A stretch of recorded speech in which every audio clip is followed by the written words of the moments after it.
Guys তোমাদের একটা ভালো জিনিস দেখাচ্ছি, ব্যাকগ্রাউন্ড মিউজিক বাজে, এর থেকে ভালো ব্যাকগ্রাউন্ড মিউজিক হয়তো আমি কোথাও পাবো না।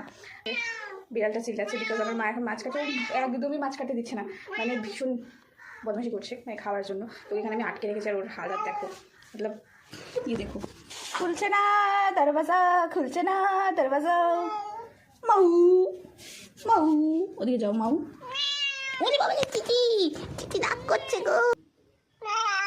লালা লালা ভাউ ভাউ ভাউ ভাউ ভাউ ভাউ ভাউ ভাউ চুমু। তো গাইজ এখন আমি জাস্ট দরজাটা খুলবো আর তোমরা জাস্ট ওর রিয়াকশনটা দেখো। চলো